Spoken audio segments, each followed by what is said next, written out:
نحمده ونصلي على رسوله الكريم اما بعد فاعوذ بالله من الشيطان الرجيم بسم الله الرحمن الرحيم رب اشرح لي صدري ويسر لي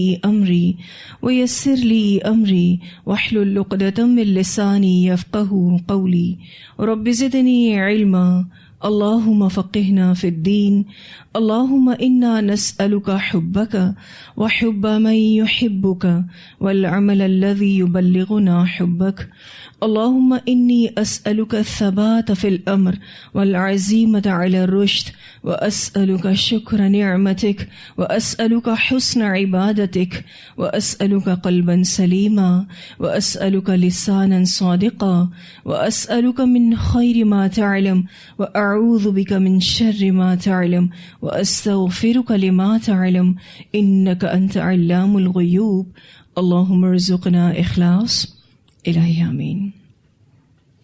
لیسن نمبر 148 سورہ اسراء آیت نمبر 78 to 93۔ اس لیسن کو ہم نے آیت نمبر 79 تک مکمل کر لیا ہے، آگے سے شروع کریں گے انشاءاللہ۔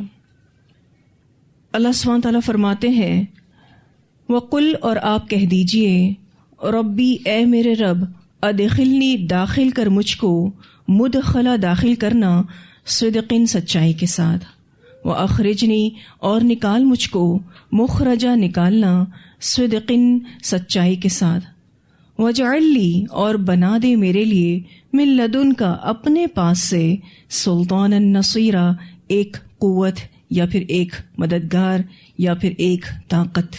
یہ دعا بہت پیاری دعا ہے اور جب بھی کہیں آپ آتے ہیں جاتے ہیں آپ اس دعا کو مانگ سکتے ہیں۔ ویسے یہ دعا اسپیشلی ہجرت کے کانٹیکسٹ میں اتری ہے۔ امام احمد رحمہ اللہ نے ابن عباس رضی اللہ تعالیٰ عنہما کی روایت کو بیان کیا ہے کہ نبی اکرم صلی اللہ علیہ وسلم مکہ میں تھے، پھر آپ صلی اللہ علیہ وسلم کو ہجرت کا حکم دیا گیا اور اللہ نے نازل فرمایا وَقُلْ رَبِّ أَدْخِلْنِی مُدْخَلَ صِدْقٍ وَأَخْرِجْنِی مُخْرَجَ صِدْقٍ وَاجْعَلْ لِی مِن لَدُنْکَ سُلْطَانًا نَصِیرًا، اور کہیں اے میرے پروردگار مجھے اچھی طرح داخل فرما یعنی مدینہ میں، اور مکہ سے اچھی طرح نکال اور اپنے ہاتھ سے زور اور قوت کو میرا مددگار بنا۔ یہ روایت مسند احمد اور ترمذی میں آتی ہے۔ نکلنے میں بھی عزت ہو اور جہاں داخل ہو رہے ہیں وہاں بھی عزت ہو اور مدینہ میں حکومت ملے۔ وَجْعَلْ لِی مِن لَدُنْکَ سُلْطَانًا نَصِیرًا، سلطانًا نصیرا سے مراد واضح دلیل، حکومت، زور، قوت اور جان کی حفاظت ہے۔ ٹھیک ہے جی، سلطانًا نصیرا سے بہت ساری مراد ہیں۔ پہلی مراد واضح دلیل، دوسری مراد حکومت، تیسری مراد زور اور قوت، اور چوتھی مراد جان کی حفاظت۔ امام حسن بصری رحمہ اللہ نے کہا کہ آپ صلی اللہ علیہ وسلم کے رب نے آپ صلی اللہ علیہ وسلم سے وعدہ فرمایا کہ وہ ایران اور روم سے عزت اور بادشاہت چھین کر آپ کو عطا کرے گا۔ یہ بات تفسیر طبری میں آتی ہے، یعنی نبی اکرم صلی اللہ علیہ وسلم کو روم اور ایران دونوں کی بادشاہت اللہ تعالیٰ نصیب کرے گا اور بہت زیادہ آنرز بھی نصیب کرے گا۔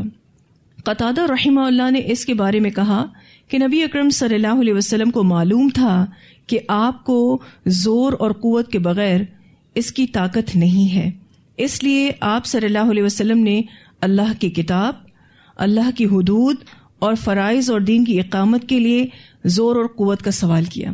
یعنی نبی اکرم صلی اللہ علیہ وسلم کو یہ بات معلوم تھی کہ بغیر پاورز کے یہ چیز پاسبل نہیں ہے، اسی لیے آپ صلی اللہ علیہ وسلم نے اللہ کی کتاب، اللہ کی حدود اور فرائض اور دین کی اقامت کے لیے زور اور قوت کا سوال کیا۔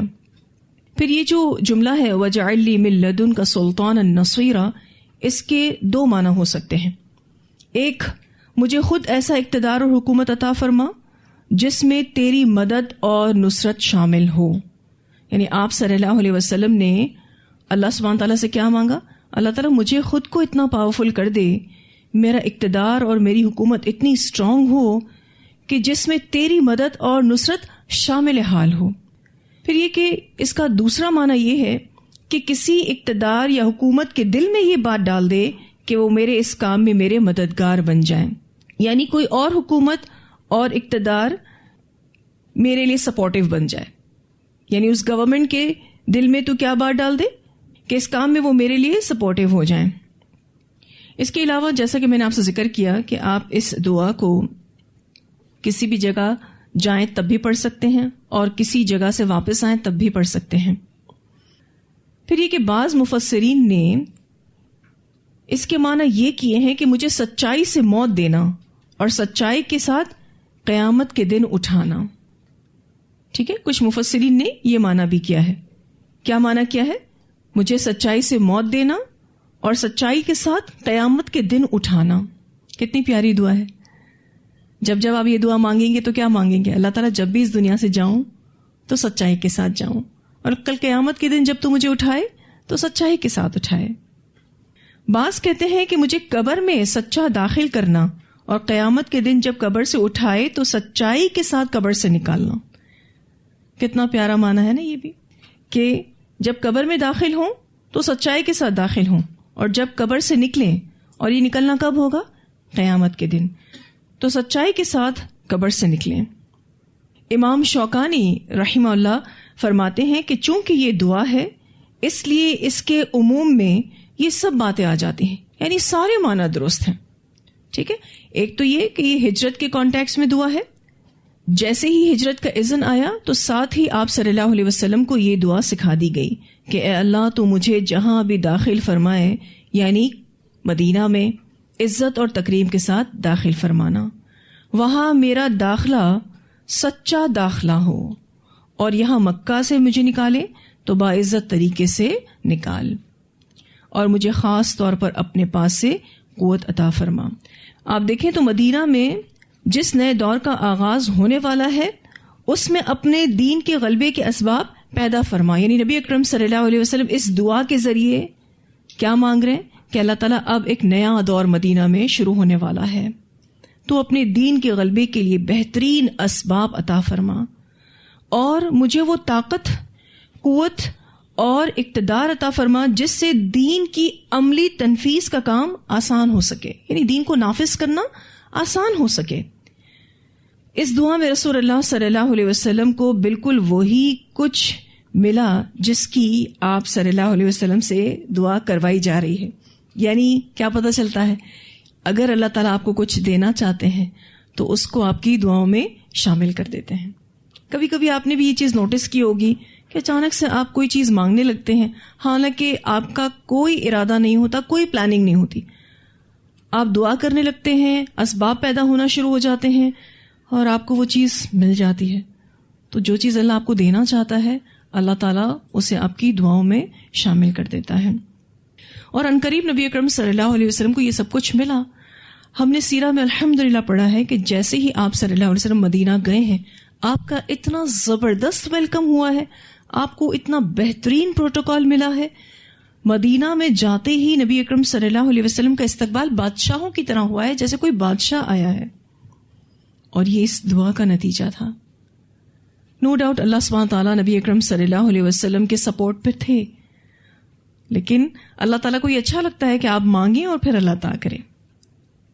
آپ نے سیرہ میں پڑھا الحمدللہ کہ اوس اور خزرج کے قبائل نے آپ صلی اللہ علیہ وسلم کو اپنا حاکم تسلیم کر لیا. یہودیوں کے تینوں قبائل ایک ایگریمنٹ کے ذریعے نبی اکرم صلی اللہ علیہ وسلم کی مرضی کے تابع ہو گئے. اس ایگریمنٹ کا نام یاد ہے آپ کو؟ میثاق مدینہ. نبی اکرم صلی اللہ علیہ وسلم اس ایگریمنٹ کی وجہ سے مدینہ کے صدر بن گئے یا پریزیڈنٹ بن گئے یا پرائم منسٹر بن گئے, مطلب حاکم آپ صلی اللہ علیہ وسلم کو بنا دیا گیا. اور یوں نبی اکرم صلی اللہ علیہ وسلم مدینہ میں داخل ہوتے ہی وہاں کے بے تاج بادشاہ بن گئے. تو بہت ہی خوبصورت دعا ہے. اس دعا کو آپ اپنی دعاؤں میں شامل کریں. آسان بھی ہے, آپ اس کا ترجمہ اپنے ذہن میں رکھتے ہوئے یاد کریں گے تو بہت آسانی کے ساتھ یاد ہو جائے گی. پھر فرمایا وَقُلْ, اور کہہ دیجئے جاء الحق, آ گیا حق. حق کہتے ہیں ثابت شدہ چیز کو جسے کوئی ہلا نہ سکے. مراد اسلام ہے. وَزَهَقَ, اور زائل ہو گیا. زحقہ کا جو لفظ ہے زا ہا قوف سے ہے. کمزور چیز کو کہتے ہیں، ہلنے والی چیز. الباطل باطل، یہاں باطل سے مراد کفر ہے. ان الباطل، بے شک باطل، کان زہوقا، ہے ہی زائل ہونے والا. فتح مکہ کے بعد جب نبی اکرم صلی اللہ علیہ وسلم خانہ کعبہ میں داخل ہوئے تو وہاں 360 بت تھے. آپ صلی اللہ علیہ وسلم کے ہاتھ میں چھڑی تھی اور آپ صلی اللہ علیہ وسلم چھڑی کی نوک سے ان بتوں کو مارتے جاتے اور یہی والی آیت پڑھتے جاتے، وَقُلْ جَاءَ الْحَقُّ وَزَهَقَ الْبَاطِلُ إِنَّ الْبَاطِلَ كَانَ زَهُوقًا. اور ایک اور آیت پڑھ رہے تھے جو سورہ سبا کی 49 آیت ہے، جَاءَ الْحَقُّ وَمَا يُبْدِئُ الْبَاطِلُ وَمَا يُعِيدُ. اس سے کیا پتہ چلتا ہے کہ باطل کو قرار نہیں ہے جب حق آ جائے. اس لیے حق کو پھیلنے کی ضرورت ہے. جتنا حق پھیلے گا اتنا ہی باطل ختم ہو جائے گا. اس آیت میں یوں سمجھ لیجئے نبی اکرم صلی اللہ علیہ وسلم کو یہ بشارت دی گئی کہ مکہ فتح ہوگا اور آپ اس میں فاتح کی حیثیت سے داخل ہوں گے. اور کعبہ کے ارد گرد جو 360 بت رکھے ہوئے تھے، اس سے کیا پتہ چلتا ہے کہ شرک کی انتہا تھی. اس سچویشن میں نبی اکرم صلی اللہ علیہ وسلم کا مکہ کو فتح کرنا اور پھر اس کے بعد وہاں جا کر اس طرح سے ٹیک اوور کرنا کہ سارے بتوں کو اپنی چھڑی سے توڑ دیا اور ساتھ یہ آیت پڑھی. تو یہ آیت تو مکہ میں نازل ہوئی تھی جب ہجرت بھی نہیں ہوئی تھی، لیکن یہ کس بات کی پیشن گوئی تھی کہ کچھ ہی ٹائم بعد مکہ فتح ہوگا اور آپ یوں بتوں کو توڑیں گے اور یہی والی آیت پڑھیں گے. بظاہر تو ابھی انقلاب کے آثار نمودار بھی نہیں ہوئے تھے. کوئی سوچ بھی نہیں سکتا تھا کہ آپ صلی اللہ علیہ وسلم ہجرت کر جائیں گے. کوئی سوچ بھی نہیں سکتا تھا یعنی مکہ والوں میں کہ یوں مکہ فتح ہوگا. جب نبی اکرم صلی اللہ علیہ وسلم ہجرت کر کے گئے تو 8 سال کے بعد مکہ فتح ہوا تھا، لیکن اس کا فیصلہ اللہ تعالیٰ ابھی ہی کر چکے تھے. اس لیے نبی اکرم صلی اللہ علیہ وسلم کی زبان مبارک سے حق کے آنے اور باطل کے فرار ہونے کا اعلان کرایا جا رہا ہے. ان الباطل کان زہوقا، بے شک باطل ہے ہی زائل ہونے والا یا پھر بھاگ جانے والا. تو خلاصہ یہ ہے کہ باطل کو ثبات نہیں. جب اس کا مقابلہ حق سے ہوگا تو حق کے سامنے باطل کو ہارنا ہی ہے. اسی لیے حق کو پھیلانے کی ضرورت ہے. جتنا زیادہ حق عام ہوگا خود بخود باطل مٹتا چلا جائے گا. آج ہم حق بتانے میں کتنا ڈرتے ہیں نا کہ حق بتائیں گے تو فتنہ فساد ہوگا. حالانکہ حق بتانے سے باطل کا کام تمام ہوتا ہے، باطل چلا جاتا ہے. لیکن یہ اور بات ہے کہ آپ حکمت کے ساتھ حق کو بتاتے ہیں تاکہ حق بتانے کے وقت اس کا فائدہ بھی حاصل ہو. موقع اور محل دیکھ کر اور حسن تدبیر کے ساتھ آپ حق کو بتاتے ہیں تو یہ تو عین حکمت ہے، اس میں کوئی غلط بات نہیں. لیکن حق کو چھپا جانا باوجود اس کے کہ آپ بتا سکتے ہیں، آپ سٹینڈ لے سکتے ہیں، تو پھر یہ غلط ہوتا ہے. ایسے میں پھر باطل پھیلے گا، حالانکہ وہ چیز جس کو کوئی قرار ہی نہیں ہے، وہ تو ہلنے والی چیز ہے، اس کو تو کوئی ثبات ہی نہیں ہے. یہ چیز ہم سب کی زندگی میں اس طرح سے ہو سکتی ہے کہ جب ہم قرآن پڑھنا شروع کرتے ہیں، آپ کو کوئی آئیڈیل سچویشن نظر نہیں آتی دین کی تبلیغ کے لیے، اور آپ سوچتے ہیں کہ قرآن میں تو یہ بات بتائی گئی ہے کہ حق تو غالب آئے گا، لیکن ہر طرف تو کیا غالب نظر آ رہا ہے؟ باطل غالب نظر آ رہا ہے. تو یہ کیسی بات ہے؟ سمجھ میں نہیں آتا. تو ایسی صورتحال میں انسان پھر ان آیات پر یقین رکھتے ہوئے کہ انشاءاللہ ایک وقت آئے گا کہ اللہ سبحانہ تعالیٰ آپ کو سلطان النصیر عطا کرے گا، یہ دعا مانگتے رہنا چاہیے. وَجَعَلْ لِي مِن لَّدُنْكَ سُلْطَانًا نَصِيرًا. آپ کی زبان میں وہ پاور آ جائے گا، آپ جب بات کریں گے تو وہ ایسی بات ہوگی جو لوگوں کے دل دماغ میں جا کر راسخ ہو جائے گی انشاءاللہ تعالیٰ. لیکن اس کے لیے ضروری ہوتا ہے کہ آپ کا اپنا عمل بہت اسٹرانگ ہو، آپ سچائی کے ساتھ زندگی گزارنے والے ہوں، کیونکہ یہ صرف مانگنے سے ایسا نہیں ہے کہ آپ کی زندگی میں سچ آ جائے گا یا آپ سچے قرار پا جائیں گے، ایسا نہیں. اگر آپ سچائی کے ساتھ کسی جگہ داخل ہونا اور کسی جگہ سے نکلنا مانگ رہے ہیں تو آپ کا اس پر عمل بھی بہت معنی رکھتا ہے. اس سچائی کے لیے آپ کی جو جد و جہد ہے وہ بہت معنی رکھتی ہے. اور ویسے بھی آپ دیکھیے کہ ہم اپنی زندگی میں یا تو کسی جگہ جا رہے ہوتے ہیں یا پھر کسی جگہ سے نکل رہے ہوتے ہیں، یہی ہے نا. کبھی انٹری ہے تو کبھی ایگزٹ ہے. اسی طرح سے آپ دیکھیے تو جیسے ہی ہماری آخرت شروع ہوگی تو قبر میں انٹری ہے، پھر قبر سے ایگزٹ بھی ہے نا. تو یہ سچائی کے ساتھ ہو. آپ دیکھیں کہ قرآن پاک میں حضرت ابراہیم علیہ السلام کی دعا ملتی ہے جس میں انہوں نے سچی ناموری مانگی. یعنی نیم فیم تو مانگا لیکن سچا نیم فیم کیا ہوتا ہے کوئی بتائے گا؟ اچھے نام سے یاد رکھیں، لیکن یہ اچھا نام ملتا کیسے ہے؟ اچھے اعمال سے، آپ کے اچھے اخلاق سے، آپ کے اچھے کردار سے. ایسے نہیں ملتا.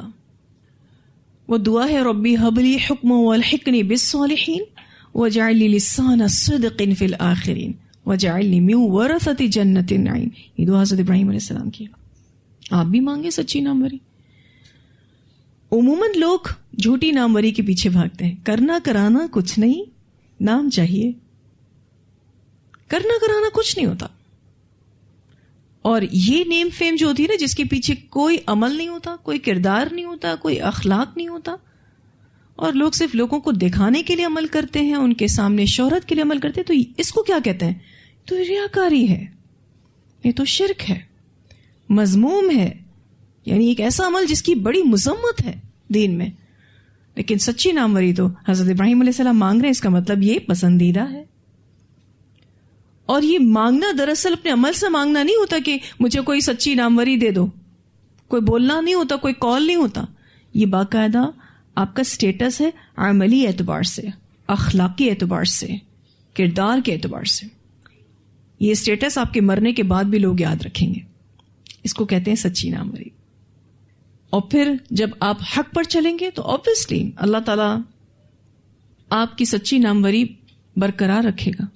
آج کتنے ایسے لوگ ہیں جن کو ان کے کام سے آپ جانتے ہیں، وہ تو نہیں رہے.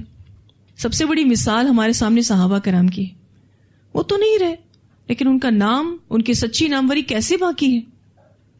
اچھا، یہ جو روایت ہم نے پڑھی تھی نا ابھی، جو میں نے آپ کو بتایا کہ نبی اکرم صلی اللہ علیہ وسلم مکہ میں داخل ہوئے تھے اور اپنی چھڑی سے آپ نے بتوں کو گرایا.